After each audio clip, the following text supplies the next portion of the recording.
Hey there, and welcome to our explainer on IB English B. Look, I know starting this course can feel like a huge deal. It's exciting, but maybe a little nerve-wracking too.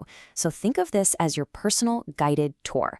We're going to walk through the whole landscape of the course so you can turn any of that uncertainty into straight-up confidence. Let's get into it. First things first, let's zoom out and look at the big picture. This quote right here, it's pretty much the DNA of the whole IB program. See, English B isn't just a class about grammar rules or memorizing vocab. It's really about using language to connect with different cultures, to understand new perspectives, and, honestly, to figure out your own place in the world. It's basically your training ground for becoming a global citizen. So, how do you start this journey? Well, you've got two main paths to choose from: standard level, or SL, and higher level, HL. Both are designed to build on the English skills you already have. At SL, the focus is on getting really comfortable communicating in more familiar situations. At HL, you'll be pushed to communicate in a much wider range of contexts. And you know the really big difference? HL adds this amazing challenge of analyzing two works of literature originally written in English. Okay, so you've picked your path, but what are you actually going to be exploring for the next 2 years? The whole English B course is built around 5 core themes. Just think of these as the different landscapes you'll be traveling through. They shape every conversation you have, every article you read, and every single assignment you write. And here they are: identities, experiences, human ingenuity, social organization, and sharing the planet. Now, these aren't just random topics. They're the big questions that connect all of us. So under human ingenuity, you might find yourself analyzing an article about artificial intelligence, while sharing the planet could spark a debate about sustainable tourism.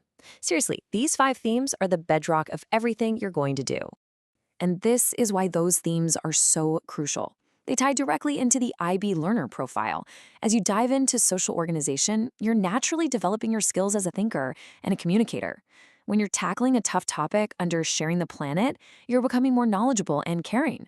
So it's not just about passing the test, it's about actively building these qualities in yourself. All right, so we've covered the why and the what, but how is all your progress actually measured? Let's get into our first major assessment checkpoint, Paper 1. This is your chance to really show off your productive skills, your ability to create language from scratch through your writing. Okay, here's the breakdown. You've got 90 minutes, and you'll be given 3 different writing prompts to choose from. You just pick one. Each of those prompts will be linked to one of the 5 themes we just talked about. And you can see the word counts are a bit different for SL and HL. That just reflects the different levels of depth expected. The key thing to remember: this one paper is worth a full 25% of your final grade. So what do these tasks actually look like? Well, here are a few great examples for HL. The first one touches on experiencing discrimination, which is tied to the identities theme. You're asked to write about it, and then you're given 3 text type options: a journal entry, an opinion column, or a speech. Your job is to look at these and think, okay, which one sparks my interest, and which text type is the best tool for this job? So, how exactly is your writing graded? It's not a mystery, I promise. The examiners use a really clear rubric that's broken down into 3 key criteria. First, there's language, how good is your grammar and vocabulary? Then there's message, how clearly do you get your ideas across? And finally, there's this super important one we're about to look at called conceptual understanding. Okay, you'll hear this term a lot, so let's nail it down. Conceptual understanding is all about showing the examiner that you get the task on a deeper level. Did you pick the right text type for the job? Is your tone appropriate for who you're writing to? I mean, think about it. Writing a formal speech for your school principal is worlds away from writing a casual blog post for your friends. Getting that stuff right shows you're not just writing words, you're communicating with a real purpose. Let's move on to our second checkpoint, Paper 2. Now, if Paper 1 was all about producing language, Paper 2 is the flip side. It tests your receptive skills, basically how well you receive and understand English when you hear it and when you read it. And you're going to want to pay close attention here, because this one is a big deal. Paper 2 is worth a massive 50% of your total grade. Yep, half. It's split into 2 one-hour parts. First up is a listening section, where you'll hear 3 audio clips. That's followed by a reading section with 3 written texts. And of course, everything you listen to and read will be connected back to our 5 core themes. So what's the difference between SL and HL on this paper? Well, at both levels, you're tackling 3 audio and 3 written passages. The real step up for HL is all about complexity. The texts are longer, the vocabulary is more advanced, and the questions are designed to push you. They want to see you go beyond just basic understanding and really analyze, infer, and use those higher order thinking skills.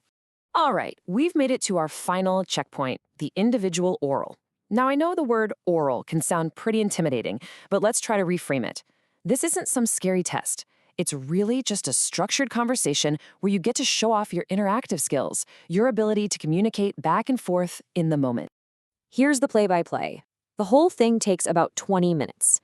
You get 5 super important minutes to prep your ideas, and that's followed by a 15-minute recorded chat with your teacher. And just like paper 1, this makes up that final 25% of your grade. This is your moment to really shine with your real-time interactive communication skills. To make it even less daunting, let's break down those 15 minutes. It always follows this clear 4-stage structure, so there are no surprises. First, you get your 5 minutes to prep. Then, you kick things off by presenting your analysis of the stimulus you were given. After you've showed your initial thoughts, your teacher will ask some follow-up questions about it. And finally, the conversation opens up into a more general chat about the wider theme. See? It's a really logical flow. Now, the biggest difference between the levels here comes down to the stimulus, the thing you talk about. At SL, you'll get a visual, something like a photo or an ad, that's connected to one of the themes. At HL, your stimulus will be a short literary extract, up to 300 words, from one of the 2 books you studied in class. So for HL, this is where all that close reading and analysis you've been doing really pays off. And there you have it.